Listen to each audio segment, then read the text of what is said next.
Bapak Ibu Saudara, kembali kita boleh berjumpa dalam siaran kebenaran Tuhan.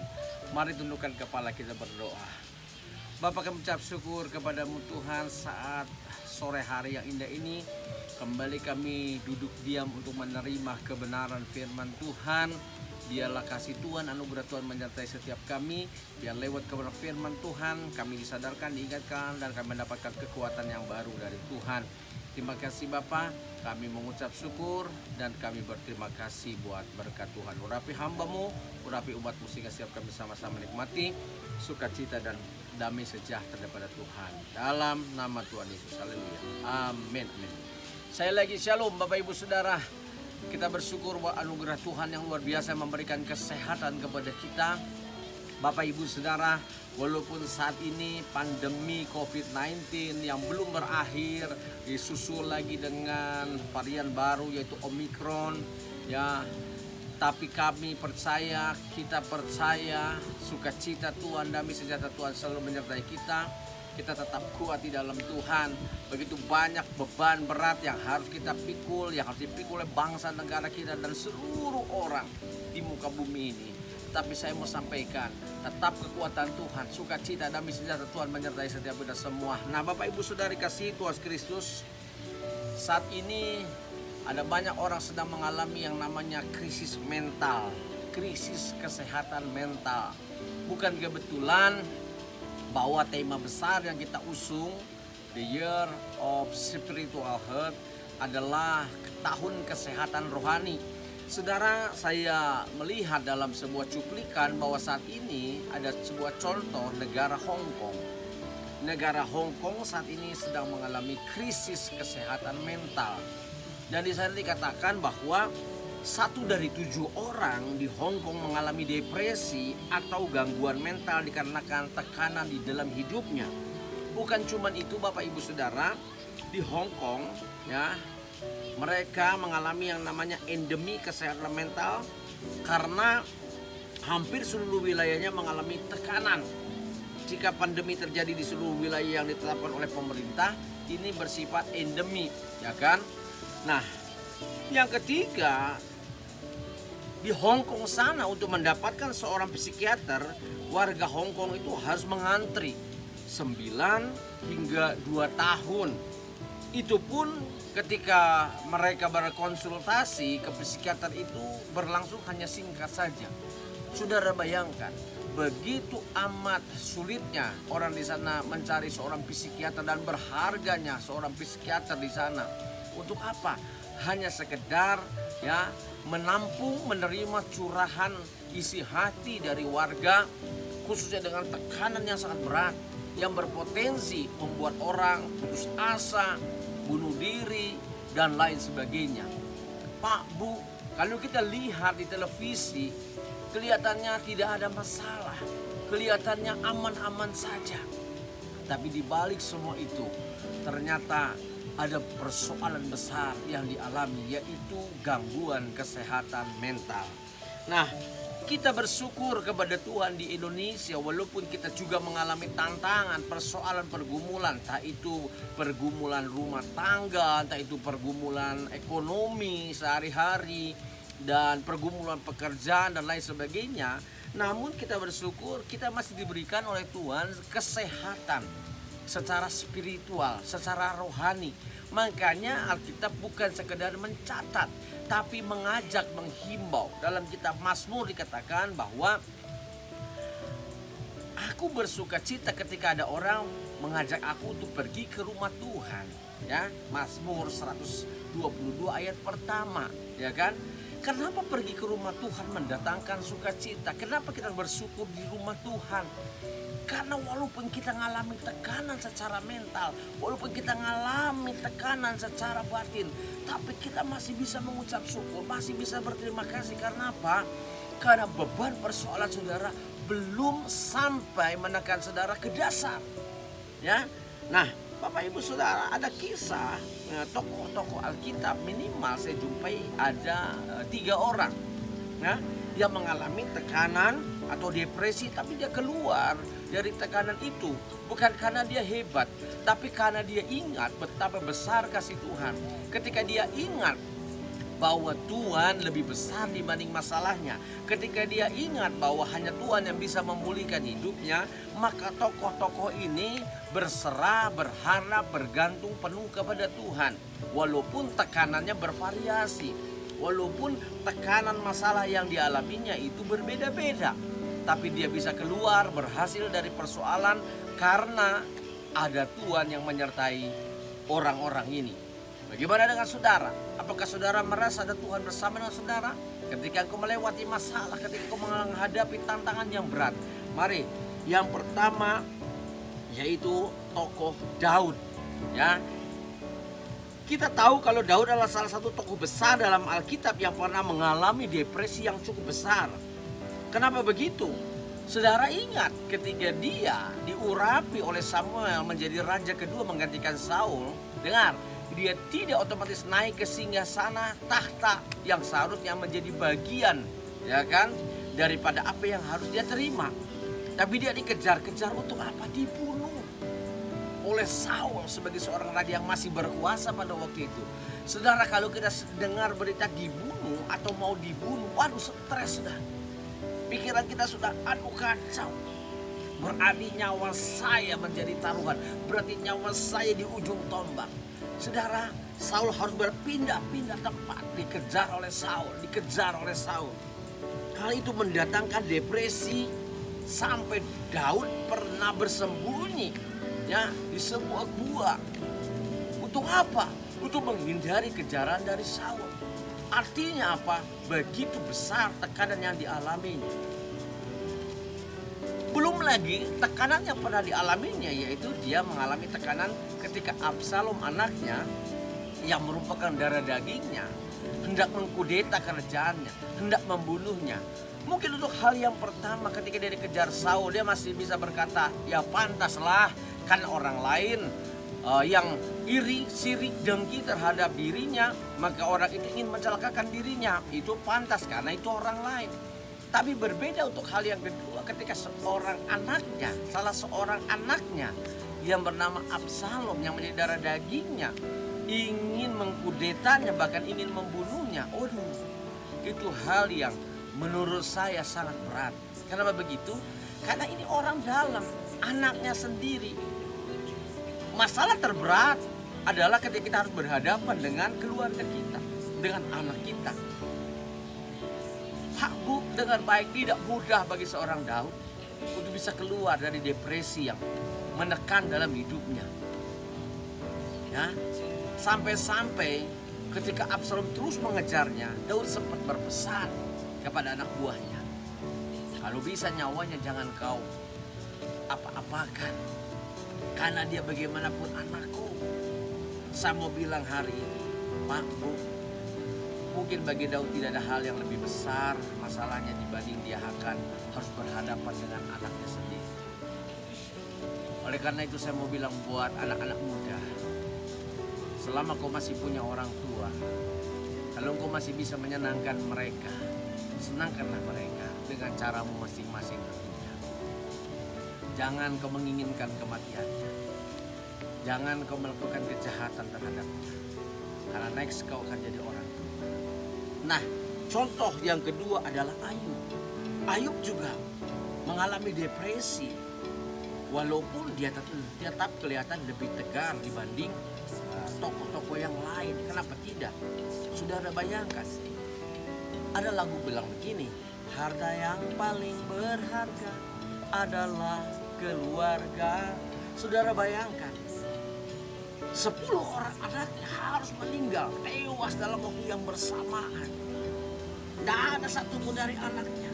Kalau harta kekayaan, ternak yang dia miliki dirampas, diambil, atau apapun lah bentuknya, mungkin dia bisa bilang begini, ya sudahlah.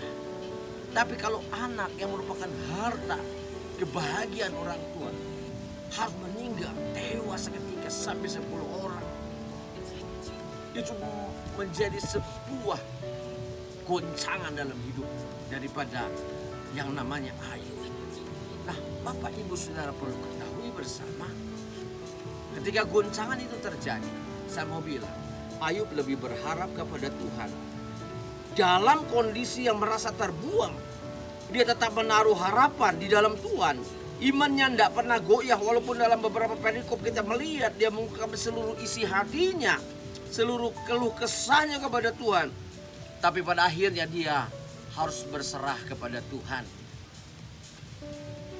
Tuhan yang memberi, Tuhan yang mengambil, terpujilah nama Tuhan.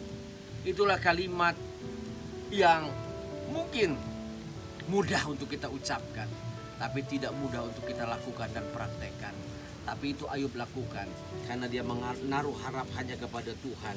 Dia tidak pernah mengutuki Tuhan dalam kehidupannya. Artinya dia bisa keluar dari depresi itu karena ada kekuatan Tuhan yang menyertainya.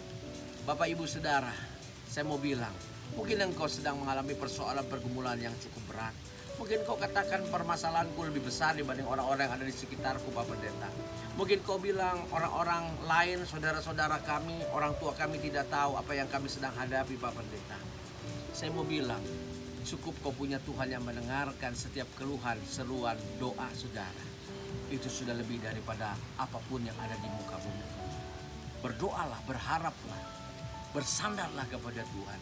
Kekuatan kita ini terbatas, bahu kita ini terbatas, otot kita ini terbatas.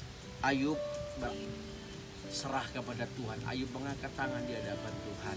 Tuhan yang memberi, Tuhan yang mengambil, terpujilah nama Tuhan. Ketika istrinya bilang, kamu seperti orang yang stres, sudahlah, kamu lebih baik gak usah lagi dekat sama Tuhan. Ayub malah balikan apa? Engkau seperti perempuan gila. Engkau hanya mau terima yang baik dari Tuhan. Sementara kalau terjadi seperti ini, engkau tidak bisa terima. Tadinya istrinya berpikir bahwa Ayub akan berubah dengan kalimatnya dan bilang, kamu seperti orang stres. Udahlah, tinggalkan Tuhan. Justru Ayub katakan apa? Kalau aku tinggalkan Tuhan, maka aku akan lebih parah. Saudara, seberat apapun masalah, seberat apapun pergumulan itu, jangan pernah tinggalkan Tuhan. Jangan terbesit dalam pikiran, buat apa ikut Tuhan, buat apa setia sama Tuhan. Saya mau bilang, di mana-mana masalah ada, semakin kau jauh dari Tuhan, semakin kau menemukan masalah yang besar. Semakin kau jauh dari Tuhan, semakin kau lihat bahwa engkau akan mengalami tekanan yang lebih besar. Ingat kisah siapa? Next yang ketiga, yaitu Naomi. Ya, yang saya mau soroti bukan Naomi-nya, tapi Ruth. Ruth adalah salah satu sosok atau salah seorang ya yang mengalami depresi putus asa. Dia mengalami masa sulit, ya kan, sejak kematian suaminya. Kita tahu bersama, Ruth ini asalnya bukan orang yang percaya kepada Tuhan, tapi dia ikut mertuanya, dia ikut suaminya, Mahlon Kilion, ya kan. Itu saudara-saudaranya, salah satunya adalah suaminya. Ya, dia berani untuk ikut agama, ikut kepercayaan daripada mertuanya. Tapi apa yang terjadi? Alkitab mencatat mertuanya itu Elimelek, Mahlon Kilion juga harus meninggal. Artinya disitulah mulai masalah datang. Dia sudah tidak bisa kemana-mana, dia sudah tidak tahu harus kemana. Sementara itu Naomi yang adalah mertuanya memutuskan untuk pulang lagi ke Bethlehem Yehuda. Sementara dia orang Moab. Akhirnya dia ikut mertuanya. Dia memutuskan untuk ikut mertuanya. Apapun yang terjadi, dia akan tetap ikut mertuanya. Bahkan dia katakan kepada mertuanya, Allahmu adalah Allahku. Ya kan? Artinya Ruth tahu betul untuk bagaimana dia bisa mengandalkan Tuhannya Naomi. Dia tahu betul siapa Tuhannya Naomi, walaupun dia baru belajar percaya. Dia yakin sama Tuhannya Naomi bahwa Tuhannya Naomi pasti akan memberkatinya, pasti akan menolongnya. Ruth menghadapi keadaan yang sangat menakutkan di negeri asing tanpa suami. Dia tidak bisa melakukan apa-apa selain menangis dan meratap. Saat dalam keadaan sulit, Ruth tidak langsung melihat Tuhan akan menyediakan hal yang baik baginya. Tapi justru dengan menghadapi dan melewati masa itu dengan setia, dia mendapatkan hal yang tidak terduga di depan sana. Saya mau bilang begini, Bapak, Ibu, Saudara. Dalam keadaan sulit itu, Ruth tidak langsung melihat Tuhan menyediakan apa yang menjadi kebutuhannya. Ada banyak orang baru ingin percaya sama Tuhan kalau saya diberkati dulu. Ada banyak orang ingin percaya sama Tuhan kalau dia ditolong dulu. Ada banyak orang ingin percaya sama Tuhan Kalau dia sudah melihat bukti dulu apa yang Tuhan kerjakan buat hidupnya, baru dia mau melangkah, baru dia mau percaya. Beda dengan Ruth.